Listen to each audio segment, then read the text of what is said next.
بسم اللہ الرحمن الرحیم۔ محترم سامعین و ناظرین، آج ہمارے معاشرے کے اندر پیری فقیری کو لوگوں نے بطور دندہ اپنا رکھا ہے۔ نااہل لوگوں کی تعداد روز بروز بڑھتی جا رہی ہے۔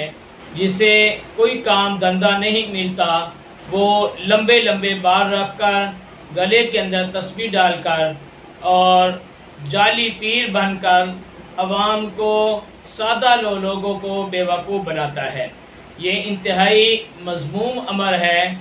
یہاں فساق اور فجار وہ اپنے آپ کو اللہ تبارک و تعالیٰ کا ولی ظاہر کرنے کی کوشش کرتے ہیں اور حصول دین کے بغیر شارٹ کٹ طریقے سے پیر بننے کی اور بظاہر چند چیلے کاٹ کر ولایت کا دعویٰ کرنے کی کوشش کرتے ہیں۔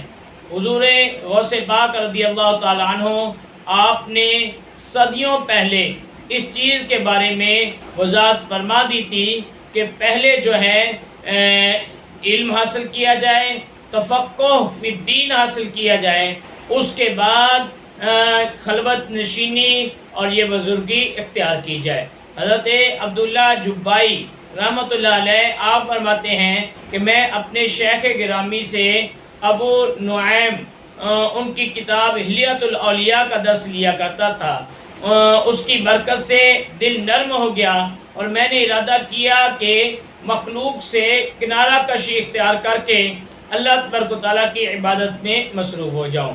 پھر میں نے جا کر شیخ عبد القادر جیلانی رحمۃ اللہ علیہ کی اقتداء میں نماز ادا کی۔ فراغت کے بعد جب بیٹھے تو آپ نے میری طرف نگاہ کی اور فرمایا کہ اذا اردت الانقطاع فلا تنقطع حتی تفقہ وتجالس الشیوخ وتتأدب والا فتنقطع وانت فریق، یعنی اگر تم گوشہ نشینی اختیار کرنا چاہتے ہو تو پہلے علم دین سیکھو اور بزرگوں کی صحبت میں رہ کر تربیت حاصل کرو۔ اگر علم دین اور تربیت حاصل کیے بغیر گوشہ نشین بنو گے تو تمہاری صورتحال اس چوزے کی طرح ہوگی جس کے ابھی پر نہ نکلے ہوں۔ ایسا چوزہ جلد ہی چیلوں اور درندوں کا لقمہ بن جاتا ہے۔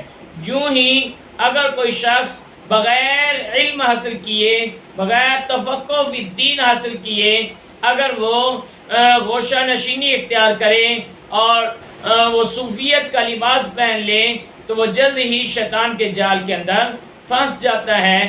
اس سے بالکل واضح ہوا کہ سب سے پہلے دین کا علم حاصل کرنا چاہیے، اس کے بعد جو ہے وہ صوفیت اختیار کی جائے، تصوف کا راستہ اختیار کیا جائے۔